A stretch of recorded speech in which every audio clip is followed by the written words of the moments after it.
So I was going to walk everyone through and what we've done at the New York Times and virtual reality, our NYTVR platform. I just realized actually this morning that today is our 1-year anniversary of NYTVR. We launched just a year ago today. We launched a VR smartphone app for Android and for iOS. And we launched our first VR film, which was The Displaced, that told the story of 3 children who are caught in the global refugee crisis. On the Sunday, following that Thursday, we distributed over 1 million cardboard to our home delivery subscribers. It felt like a total risk. We really had no idea if this might be an abysmal failure or what to expect at all. I think a key thing was that we were sending these to our home delivery subscribers, and the average age is pretty high. For trying to share with them their first virtual reality experience. So we really had no idea what to expect, but luckily people were thrilled with it. Our readers were thrilled, so we got very lucky there. A lot of people want to know why we got into VR. I think it's very much a part of the Times' interest in being a leader in innovative and visual storytelling. We starting with Snowfall and a lot of the work that we do in our graphics department, this is just where we see the future of the Times. We also are making a really big investment in audio, which is not really an emerging platform, but sort of a re-emerging platform. So we want to find as many ways as possible to connect with our audience and tell our stories. We've now produced over 20 VR films. Initially, we were working with production companies on those films, and it was hard, but we now have developed the expertise within our newsroom to be able to develop pretty much all of our films internally now. And there's really been a wide range of films, from music videos, traveling to Mecca, climbing the spire of the World Trade Center. So we're really trying to deliver on the promise of VR to take people places where they cannot go. About 2 weeks ago, launched the Daily 360. So we've built 360 playback into all of our platforms across the New York Times digital experience. Each day on our homepage, we have a new 360 video. And I mean, it's interesting because now we have a VR app and we have 360 playback within all of our platforms. So we'll have to continue to think about, how the best way to, continue on all of our platforms. And we're working on a Daydream app. So Daydream is launching today. We are building an app that will be part of the Daydream platform, and we're really excited about this. We continue to heavily invest in VR, and we want to be on all platforms where people are having VR experiences. Thank you. Thank you, Kat. So next up, Chris from Time Inc. He's going to tell us about this new division they've launched called Life VR. Thank you very much. I'm going to try to do this in 7 minutes. I know I have about 20 slides, but thank you very much for having me. Life VR is really an extension of a new group that was formed. It's about 175 people at Time Inc. called The Foundry. It's our creative and sort of innovation center within Time Inc. And it's really set up to sort of drive sort of content marketing, but also innovation and creativity. When we set out to launch Life, it was really because it's an extension of what Henry Luce set out for in 1936. And I want to show a quick video. To see strange things, machines, armies, multitudes, shadows in the jungle and on the moon. To see things thousands of miles away. To see and be amazed. To see and be instructed. Thus to see and to be shown is now the will and new expectancy of mankind.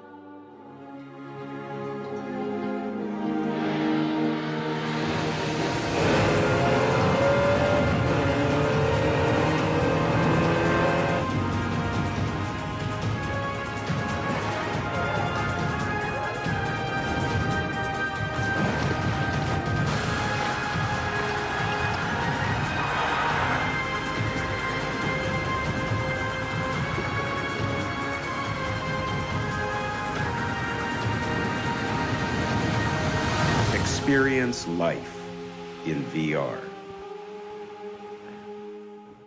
So the best thing about this was why life? I mean, life, we finally have the technology to really realize what Henry Luce was talking about, to be able to go places and show people things that they couldn't see before.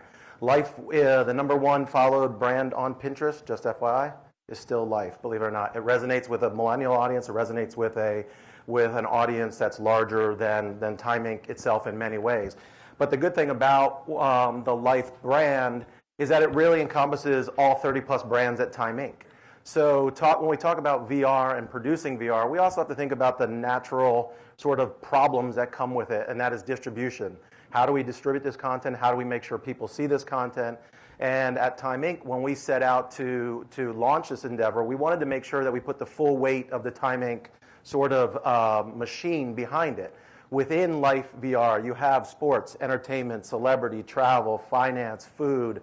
What else do I got on there? So music. We have all of the audiences. We have 220 million people that come to our brands every month. That's 2/3 of all America.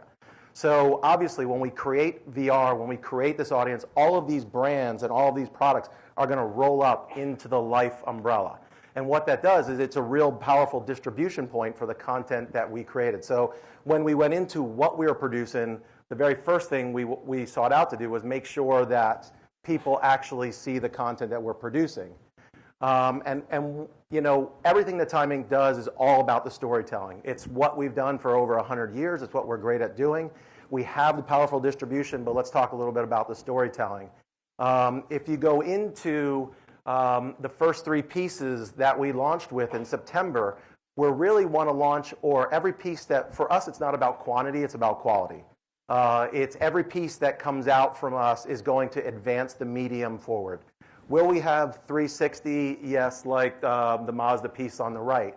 But the centerpiece, Lumen, was a piece that was developed by Mia Trams, who's the editorial director, with Stanford's Human Interactive Lab and Walter Greenleaf. It's an active, it's a CG environment that actively distresses you.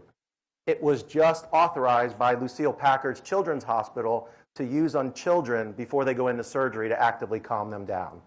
So, and the interesting thing about that is in the mobile device, normally you don't have eye gaze technology. We actually embedded eye gazing technology into the mobile app so you can actually experience it through cardboard and through a mobile experience. And then the first piece that we launched with Ken Burns on Defying the Nazis, the power of this storytelling, this medium is so powerful, and I have a short clip to say, but the one interesting thing about this, it's such an early stage, and we know that there's not a ton of people coming to any single one platform, but we have to be aware that as far as metrics go, I know the panel was talking a little bit about it earlier, sometimes the metrics can be, in this place, impressions or media impressions that come along with it. 1.4 billion media impressions around our very first piece is a really powerful audience. This is just a short clip of I'll set up Defying the Nazis, and Ken Burns was a piece about a family that was helping children escape from occupied France. And this was their first adventure of what they saw when they came to America. Have you ever heard of virtual reality? I don't quite understand it. Are you curious to see what it's like? Oh, very. Okay. I'm very curious. I'm Amelie Diamant Holmstrom. I am one of triplets who came to America on the Excambian.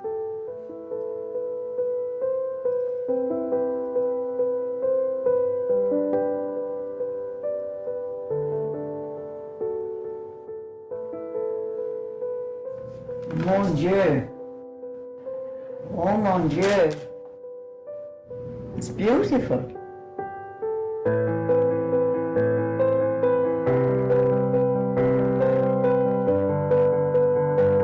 The heartbreaking thing, of course, was to be separated from the parents. But the parents all smile and wave and tell you all is well, and you go out into the wild blue yonder hoping for the best. That's amazing. She's absolutely amazing. I didn't know that existed there. Oh, wow. You know, it made the experience very beautiful, actually, you know.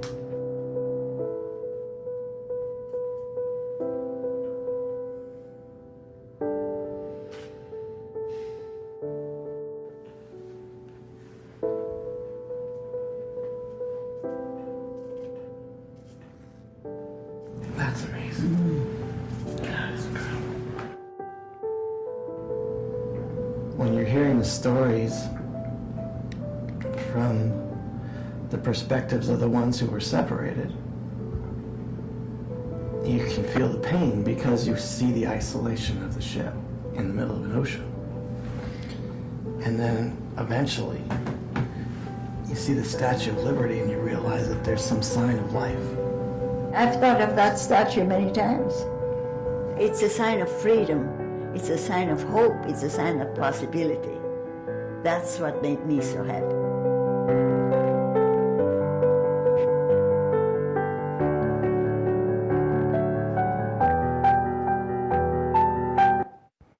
So that was really quick, and I mean, if it doesn't show the power of this storytelling medium, I mean, I've never come across anything that has this sort of effect, and this sort of the ability to really bring out story and really tell stories like this.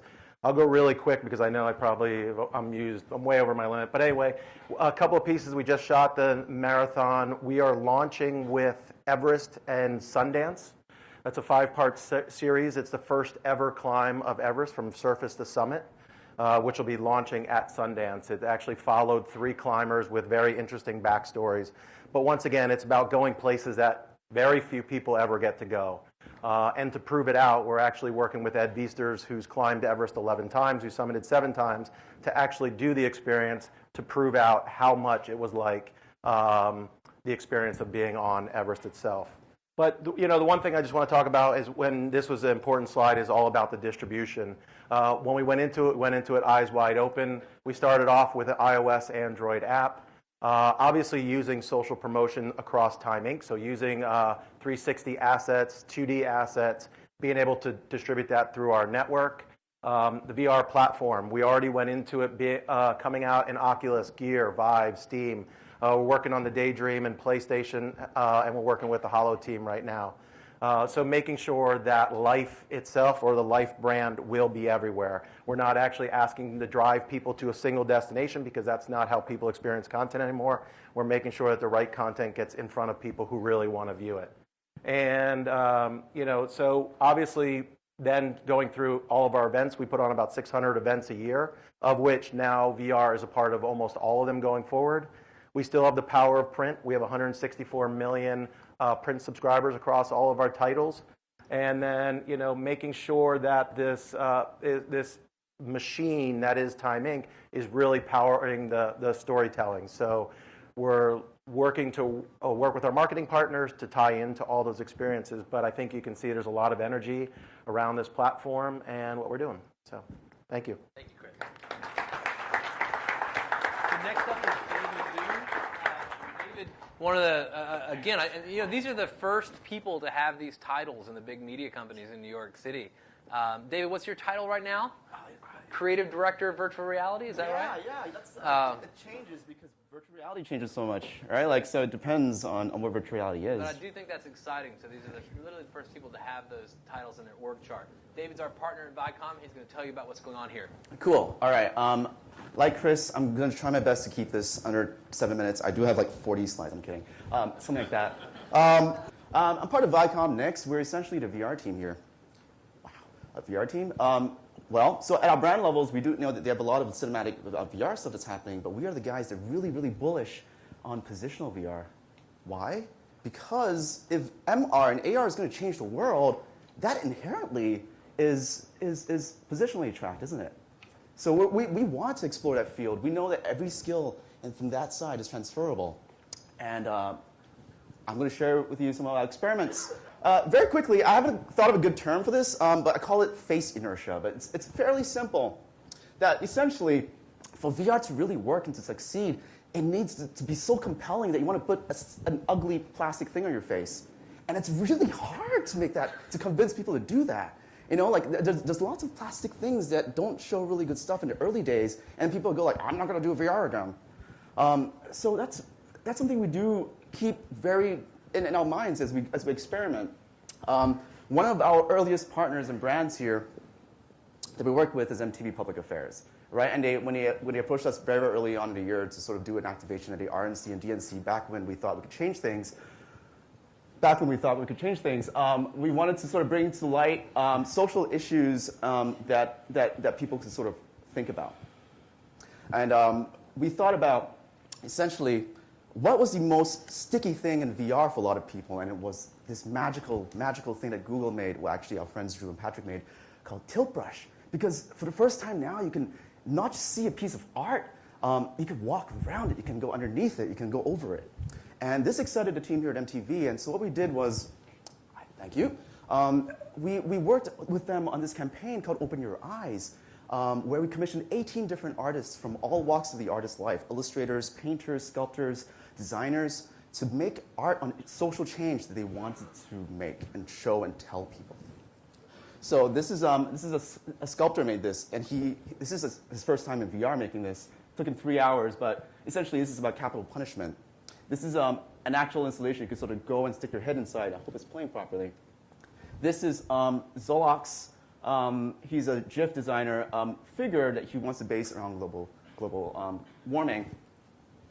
This is from Gumshoe. She is an illustrator here in New York, and this is about gender inequality and how women have a twistier path to riches than men.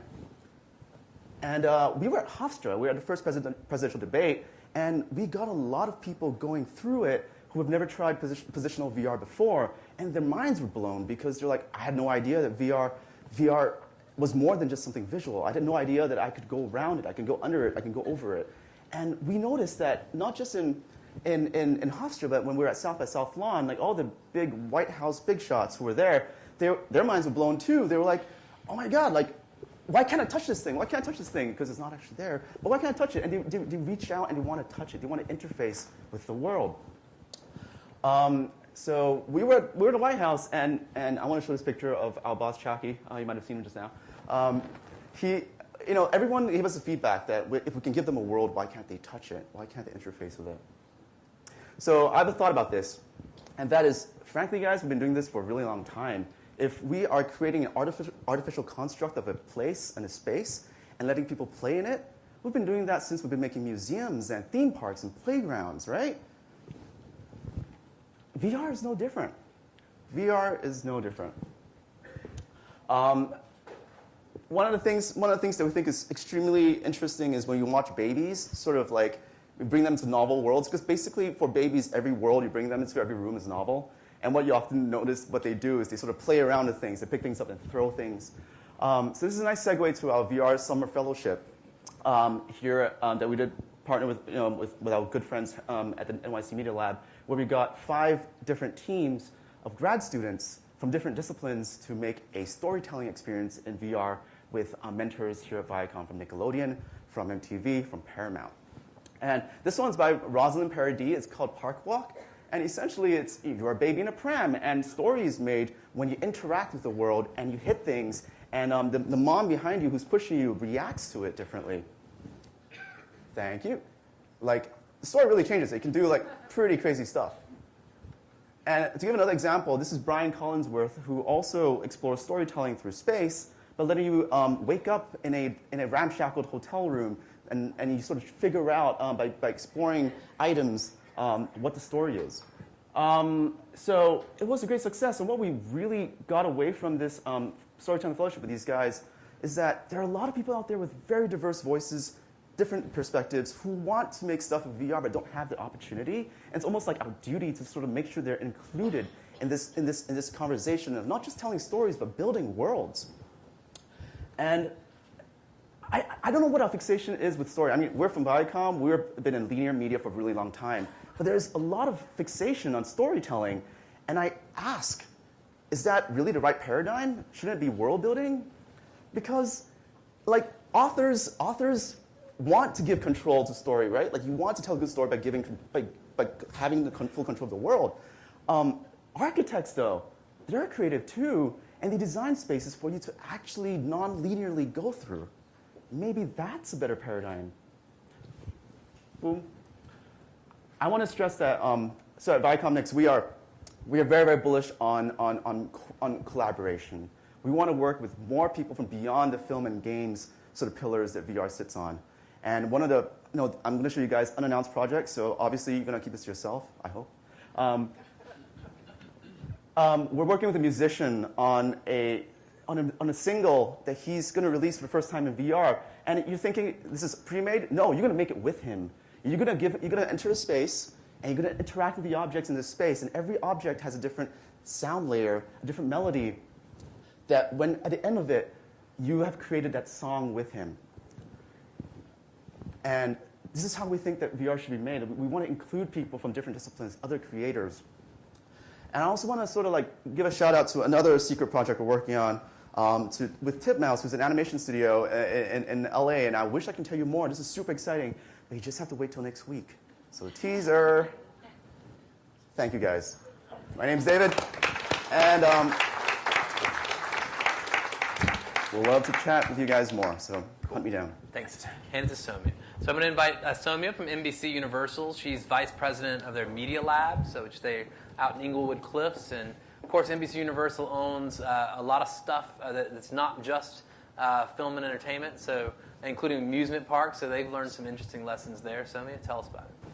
Thank you for this opportunity. I've been so lucky to be working in VR space for the last couple of years. At NBC, we have done many different experiments, so I'll go through a few highlights. This is probably not new for many of you, but I just wanted to put some context in our thinking, give some background with our thinking and where we're going. As many of you know, we feel that VR is just the beginning, and it's been exploding for the last couple of years.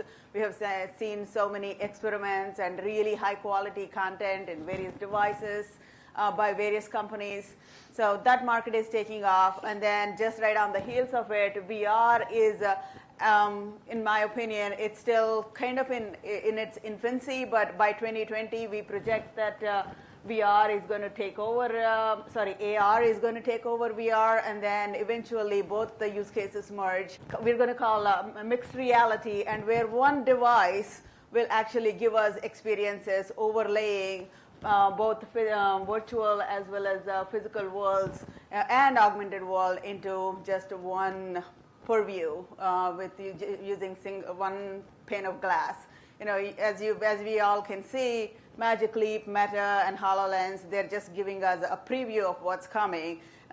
If you have experienced a HoloLens, today it's a little bulky, and field of view is small, but that actually gives us a good preview into future on where AR is taking off and how the mixed reality is going to be. So as I mentioned before, we have been now working in VR space for the last 2 years, almost ever since Oculus was released.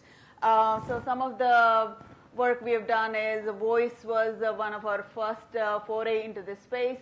We did an experience with voice where once you wear the goggles, you feel like you are sitting in the chair and you are in the middle of the audience and you are interacting with the judges. It's that kind of experience.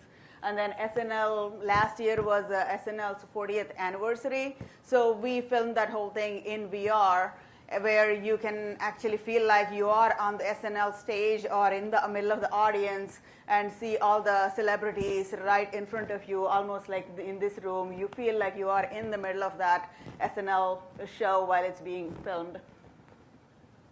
Some of the other ones from Universal Pictures, there was, I think, one of the very cool experiences was Jurassic World. When the movie came out last year, we did a short, 2-3 minute experience with Jurassic World. And then Sci-Fi did a few things as well with their Expanse series, and as well as Halcyon internationally, which I'll talk about a little bit later.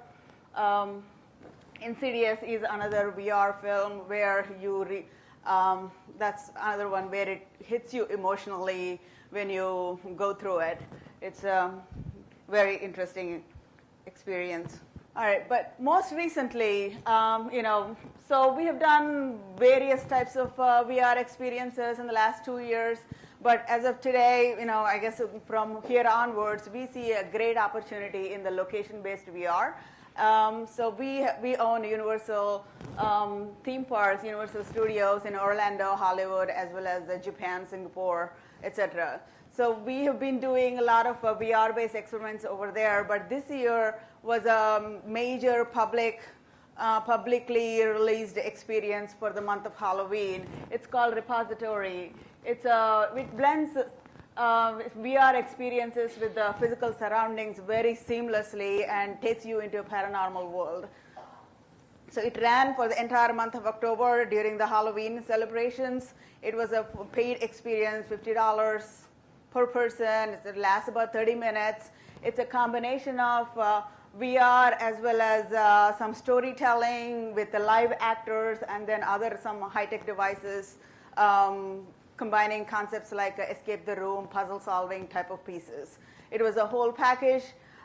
We got great reviews. I think it was covered by 217 publications and then some 200 million media impressions. It was a really big success for us. And the experience was, you enter into a non-VR environment with some of your friends where you are taken through this paranormal world with some story behind it and some characters interacting with you.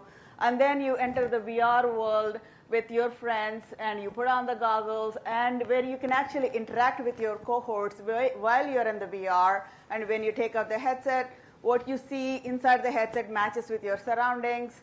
And also, for example, one of the scenes was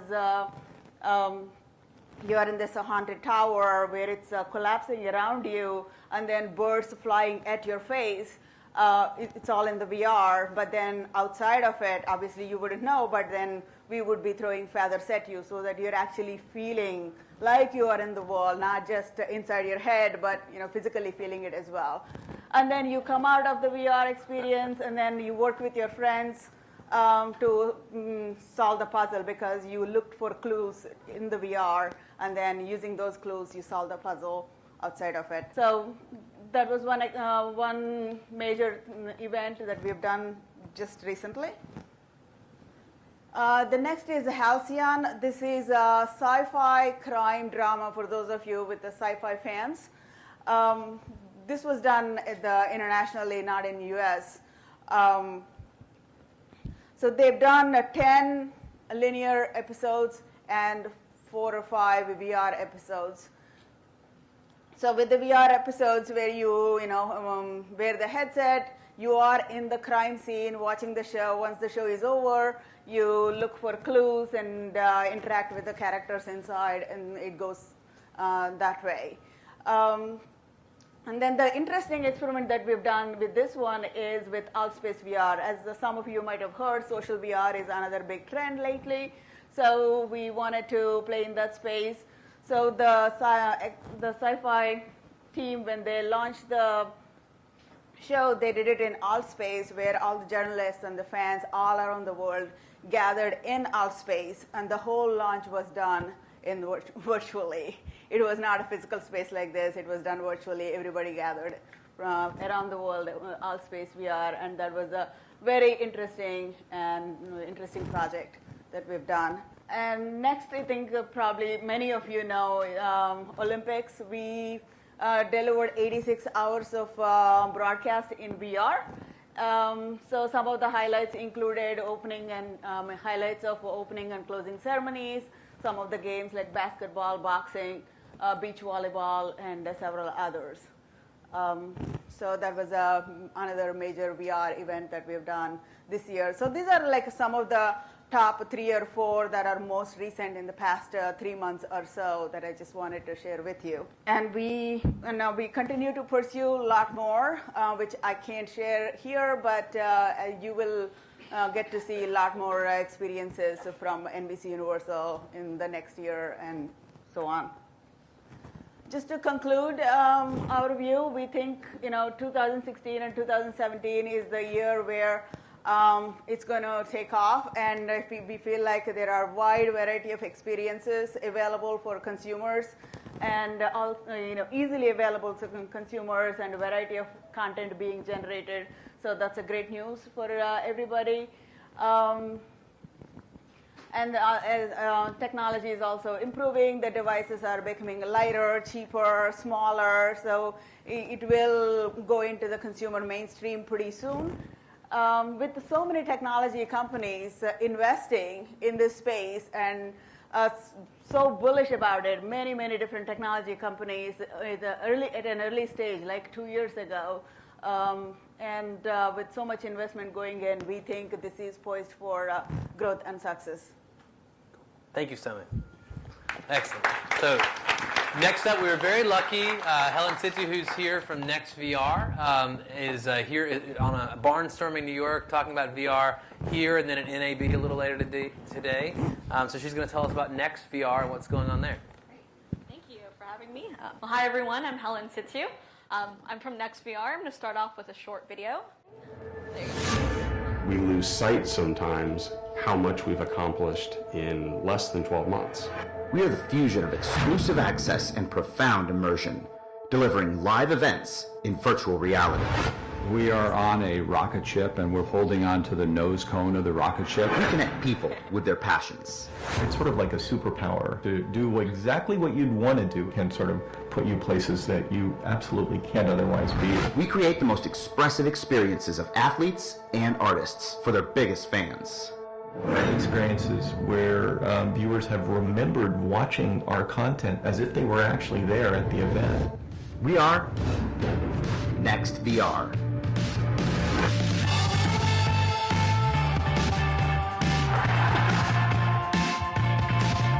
We are people, technology, and exclusive access to the best live events. Working with world-class partners in sports, entertainment, and technology. We are obliterating boundaries today to create even more extraordinary experiences tomorrow. So grab your VR headset, download the NextVR app, and join in the NextVR revolution.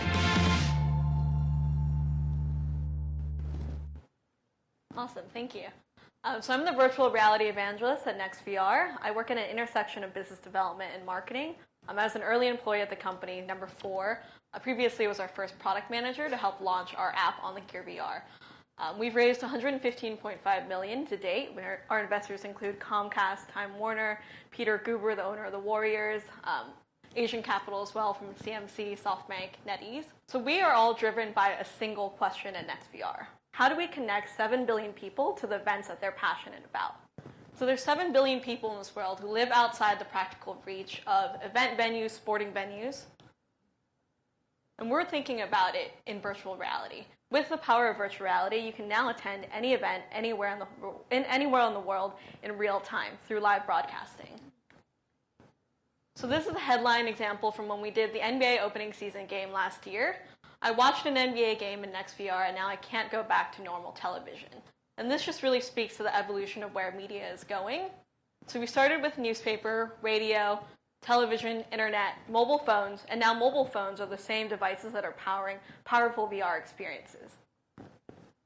So that speaks to the next platform. We're thinking about this as the next computing platform, the next communication platform, really. And to speak to some of the earlier points, leading global technology companies are investing billions of dollars in virtual reality. We have Facebook, Google, Sony, Microsoft. Facebook acquired Oculus about 2 years ago for $2 billion, and Magic Leap has raised over $1 billion in funding from Google and many others. So we have the perfect conditions for success right now, especially with mobile VR. The mobile product cycles are shortening. We have higher resolution, better phones. We have positional sensors that are being integrated into the phones from what Qualcomm is doing. And they're slowing flagship smartphone sales. So right now, everybody has a virtual reality device in their pocket through a mobile phone. So VR is PR, to some of the points earlier.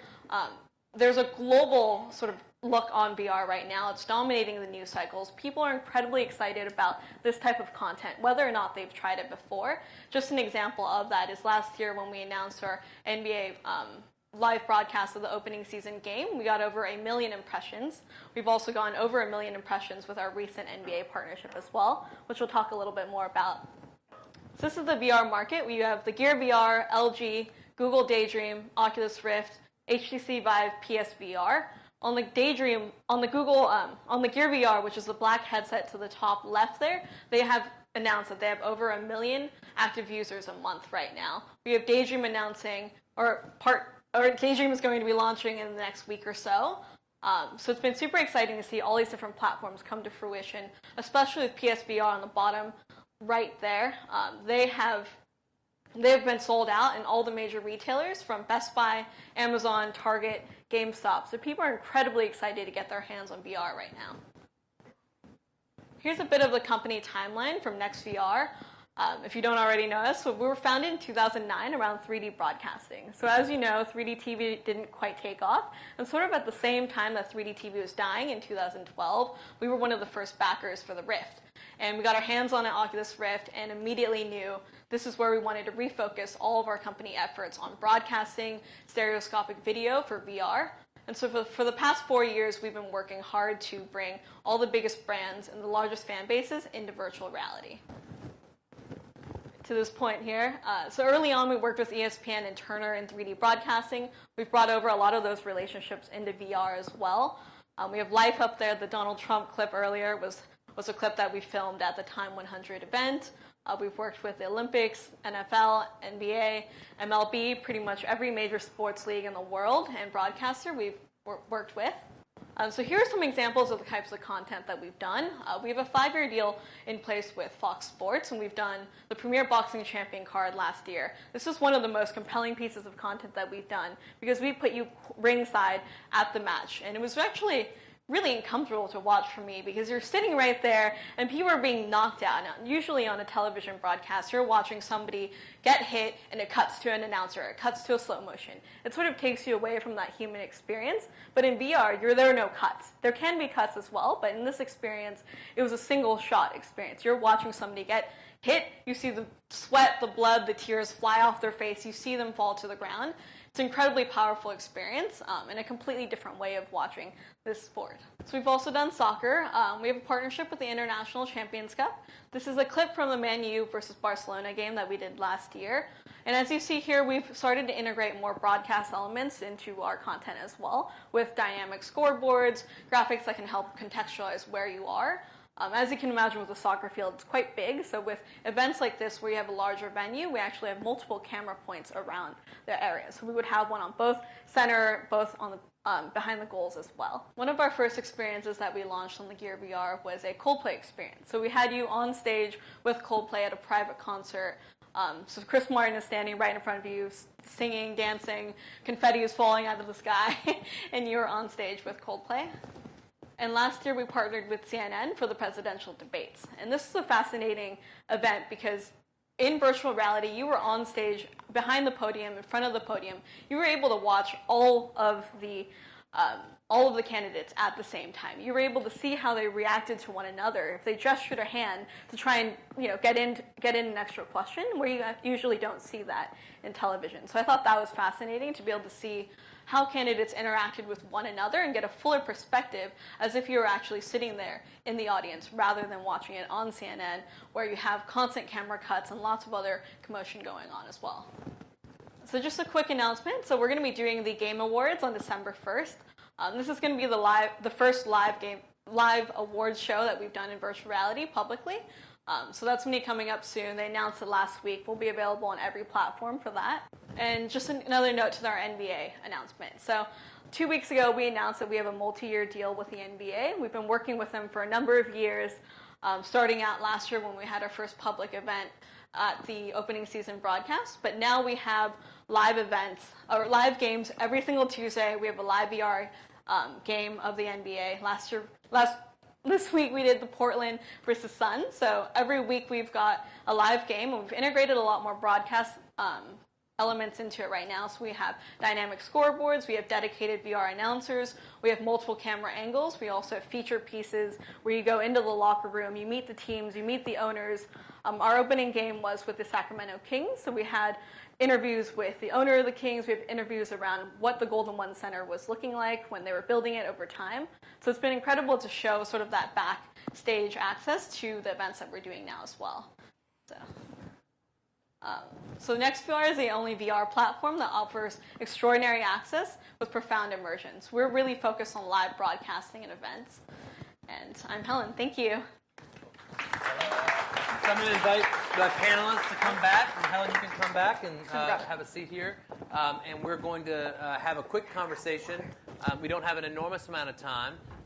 So I'm going to ask one question of the panelists, and then I'm going to throw the conversation open to the rest of you. So please prepare your questions, and our mic runners will get ready as well.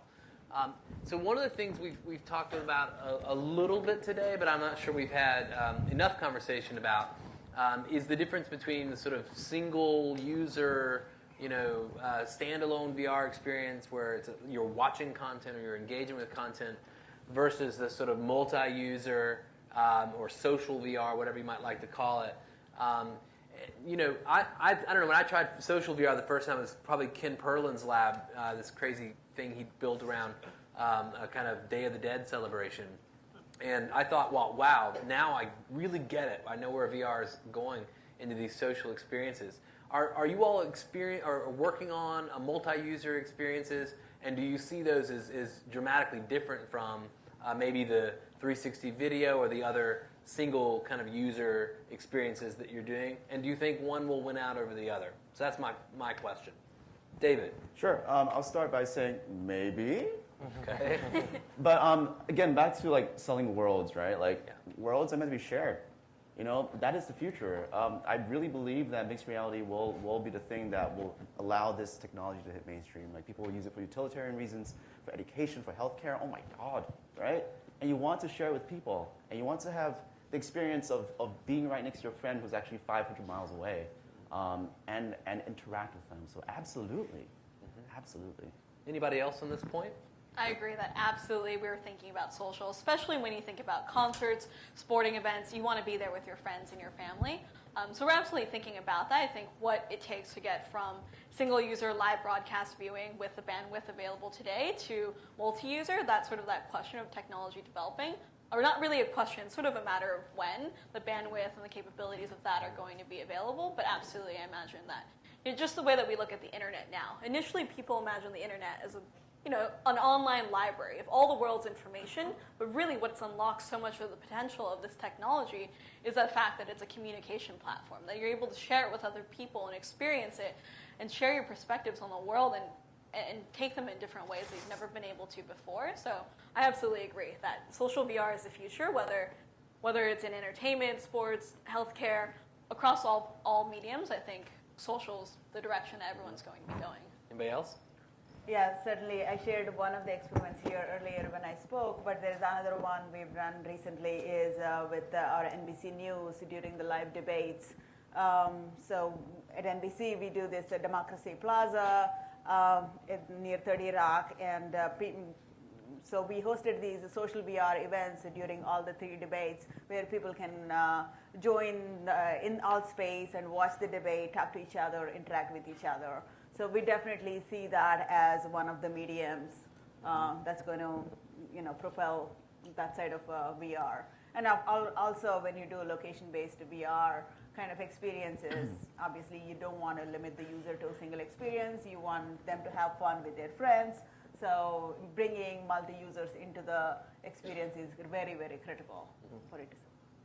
I agree with everybody. I think multi-user experiences, I think the interaction and the graphics have a long way to go.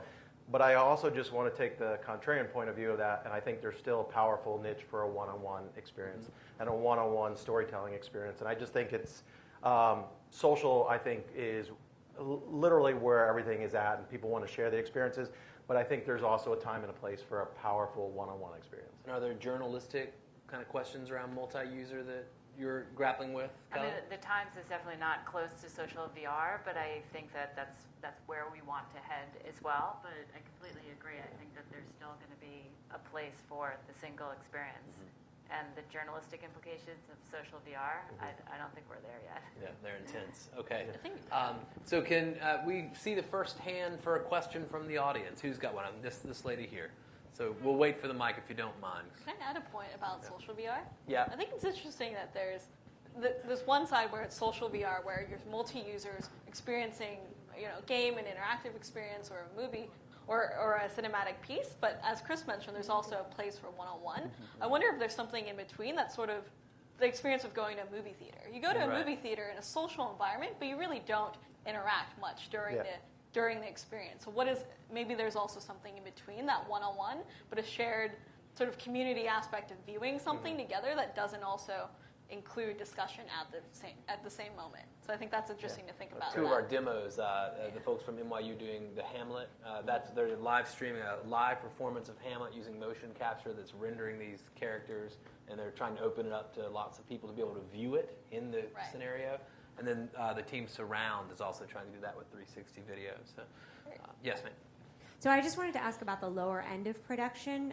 Particularly, I'm interested in like the New York Times and the Daily 360. Like, I have a background in news, and I know like when a lot of social media was developing, there was really a push between, we're going to have departments that do this versus just arming individual reporters to actually do it, which I think was much more successful. So I'm curious about efforts to democratize it a little bit, to get the run and gun kind of things going, and like how do you see that evolving?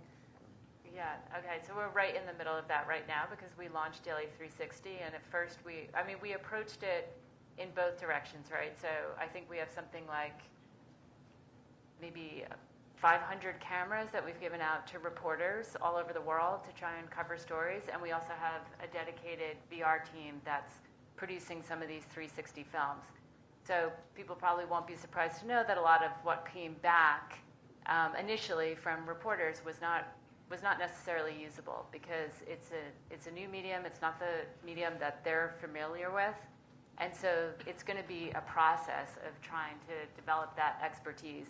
And in the meantime, to do some of our more narrative storytelling that we're going to do, that's probably going to take people who are just focused on that. So for the Daily 360, there's sort of a mix of just sharing a scene, say from Election Day, yesterday at the polls, to more, traditional storytelling. And what's the level of training and preparation that you guys did around that, or was it just issuing cameras and saying go play? Yeah, it was the latter, and that was partly just logistical because we had to get this up and going so soon. So the team was not the Daily 360 team was not in place. So it was more like just kind of sending them out and not so much direction. And I might just expand on that question, say David and Sowmya and Chris and Helen too, I think. But you guys are doing, essentially trying to, teach the rest of the organization. Maybe talk about that a little bit. So, I mean, it's tricky, right? Like, it's a huge organization, and there are lots of people doing very different things, and what VR means for them can mean different things. There's a lot of evangelizing that we're trying to do, especially in the sort of positional real-time engine space. And a lot of people don't understand the difference between 360 video and real-time game engine stuff yet. And that's totally fine because I think it's just a matter of time. We just need to sort of make sure that they know these are two different mediums, and 360 is great for a lot of really, really good things. And I'm totally with you guys on especially, like, it's so easy to scale. And it's like you don't even need a headset. Like, you just can watch it on your screen. So it's like the difference between like a book and a radio almost.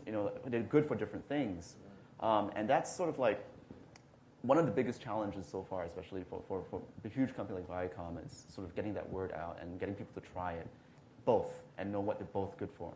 Same for you, Sowmya? Yeah, exactly the same thing. So we're trying to teach them, certain content, GoPro is good enough. Like, for example, news, go to Times Square and shoot it. Yeah, GoPro is good enough. But then when you want to do Jurassic World, you really need a high-end camera, high-end production crew, and that's a totally different experience and different costs and all together. So the teams need to know what is it, or somewhere in between. There are other options as well. Teams need to know what it is that you want to do. Similarly, when you want to do live streaming, there are companies that could do live stitching. So that you could do live stream of the 360 video, but there are companies that can only do post-production. So all these different variations, the teams need to know. So we are definitely evangelizing those kinds of information within the company and teach them to be aware of when they decide that they want to do VR. Another question from the audience, really quickly. I've got one over here. Yep, from Kate. What efforts are you currently making to engage a younger audience, specifically people under 21? So, the youth audience. David, that's got to be towards you. Yeah, I mean, do you want to clarify, like, in terms of activations or, like, products? Yeah. So, for kids. Programming? Yeah, so programming? Earlier it was mentioned showing them the experience before they go into hospitals, and I was wondering what other applications you could see in areas like that, but also for entertainment. I mean, we're really looking at the entertainment front, and So Nickelodeon is one of our, big brands, and one of the hardest things right now for Nickelodeon is the whole COPPA compliancy thing about, they can't really legally use a headset if they're below the age of 11 and 12. So, there are those hurdles that we have to navigate as well. But I mean, under 21, that's kind of like a really good demographic. A lot of, I would say, millennials. Can I use that word? They want to be bold with trying new mediums. They want to, once they hear something, especially with our Open Your Eyes activation, I would say a huge group. The one not at South by Southlawn, not the White House folks, but the one at Hofstra. Everyone there was, I think, freshman, junior level, sort of like that range. But absolutely. Chris, you do anything for youth? Yeah, no, I mean, the Lumen piece was an example of it, but I think the one area where we're really interested in, which, and just personally, I think education, this application for education has just so much room to grow. I mean, rather than, it literally can bring to life the words off of a page, and you can be transported to another place. So I think you see colleges and universities getting into it, but I at the lower level, I would like to see it start. And for the younger audience, I mean, we have brands like ExoJane, ExoVein, and Motto, and all those that are actively producing content, whether 360 or true VR, to tap into those audiences. I know my son tried VR and didn't even think of it as particularly, interesting or bizarre compared to any other type of media he's tried. So kids are natural to it, I feel like, which is sort of, they just expect, of course, how would we do this? Another question, please. Cyber sickness or headaches, nausea, disorientation can set in 15 or 20 minutes of VR viewing. How many people manage to sit through, say, a complete NBA game or a rock concert or even a presidential debate without... We've got to get off the VR before we throw up. And we've got Steve Finer's work on VR sickness over here as well. I mean, it is an issue. How are you guys contending with that? How are you planning for it? Yeah, it's a great question since we really focus on long-form virtual reality content, such as debates, NBA games, concerts. A lot of it's actually been on the production side. So we use high-end cameras. We do Red Dragon rigs right now, anywhere from 2 to 10 cameras. We're actually capturing at 6K per eye. So we're downscaling the resolution quite a bit to fit where the headsets and display resolutions are today. But we don't use any camera movement. That's been something that people have really been triggered by for nausea. With our recent NBA games, we've used up to 7 to 8 cameras all around the ring, behind the stanchions, within the venue, up high and courtside, and we've gotten feedback that too many camera cuts within following action can make people a little bit nauseous as well. So we've been really aware on the production side of it and the directing of the content to sort of push those concerns aside. But really, a lot of it's also the hardware where it's at. I mean, Gear VR right now is a super comfortable experience, but if you were to try to view an NBA game through a Google Cardboard, that would be pretty uncomfortable just because there aren't the necessary positional trackers within the phone. The headset itself, I mean, the headset's made out of cardboard. Something like a lower-end hardware like that also triggers a lot of nausea and discomfort because you have more latency, you have a lot of motion blurring if you're turning your head side to side more quickly. But we've definitely been thinking about those concerns, and that's why we've been very conservative on using camera cuts, on camera movements, really just giving you an experience that is comfortable and more akin to what you would experience in real life, which is seated and just turning your head around. Kelly, did anybody get sick on the way to Pluto? Yes. Yeah. I mean, we, like I said, we have an older audience, especially home delivery subscribers. So I think, maybe something like 2 or 3% of people just have a really bad time with the experience. But for the most part, we're doing shorter form, and so not so much of an issue. I think shorter form, I mean, obviously you got that factor, but I will say to the next experience, I watched the Bulls game from CES last year or whatever, a year before. Last year. And when I took it off, they said, okay, guess how long you were in there. And I said, okay, like 11 minutes, and they told me 22. So there's also that, I thought, I was in there, the experience was so comfortable that, I was able to be in there. I don't think I'd sit through a full game, or at least I'd go get a beer at halftime or something. But I do think even if it's a comfortable experience, you can do it longer than you think. We're going to take one more question and then call it for this panel. One more from the audience. Who's got one? Yes, sir. I guess my question is, with all the evolving technology, I imagine that the constraints are evolving as you're doing these projects. And so how do you deal with navigating that while coming up with a creative solution? Like how do you adapt to the changing, what the last person asked about with like motion sickness?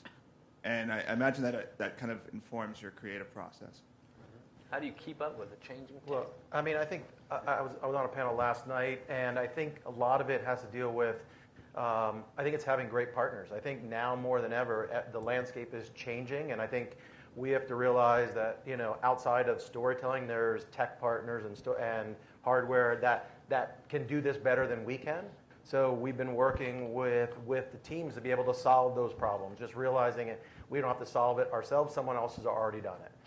Working with the team from 8i and all that mixed reality, like they've already figured that out. We don't have to figure that out ourselves. So how do we? I think it's now more than ever, it's a collective effort to actually even sort of raise up this medium and work together. I mean, I think we're all sort of in this together, and I think it's helpful to just to find people who already figured it out. Anybody else? Yeah, I'll add absolutely everything Chris said. Like we're kind of, all of us here are all kind of making it up as we go, right? Like that's the truth, and I'll be open with that. We are, and a lot of it is just being lean and being attentive to what's going out there, what's going on out there, who else is in this field, who else is playing and wants to play in the same space with us, and working with them, and figuring out also what you guys, consumers, want. And sort of we're all in this together, and we're trying to make it work, and a lot can happen in a month, much less a year. Agreed. And I will say, usually the business arrangements get in the way of these partnerships because I think the creativity and the willingness to work together, but when you get down to that conversation, like what does that mean? If you can get through sort of that and get through those business conversations, ultimately you're going to figure out how to work together. And I think that's most of the time those business conversations are a give and give on either party in a nascent industry like this. Anybody else? Last word? Yeah, just to add to that, like for example at NBCUniversal, we have many different business units, and everybody is talking to everybody, meaning like with Altspace and NextVR and Magic Leap, just so many conversations happening. So what we decided internally was, let's have a VR council, so you have a representation from all different brands, USA, Sci-Fi, Bravo, films, theme parks. So we all come together, let's say 20 people, and share each other's experiences and learnings. Hey, by the way, I worked with this company, or we have done this. Here is the lesson learned, or here is something that you want to watch for. Or like our theme parks team, they are heavily focused on scaling some of the VR experiences. That includes, when you transfer the headset from one person to the next person, you got to worry about cleanup and all of that, right? So I mean, that is an important factor when you're touching the consumer. So they had to go through different lotions, cleaning lotions, and meeting health regulations. That's an important factor. Normally, most of us don't think about it, but when you're a service provider, you have to. Yeah. So all those lessons learned. So we formed a committee where we share each other's experiences and set a direction for the company. That's going to be the last word today. We've got to thank this panel. So please. Thank you very much.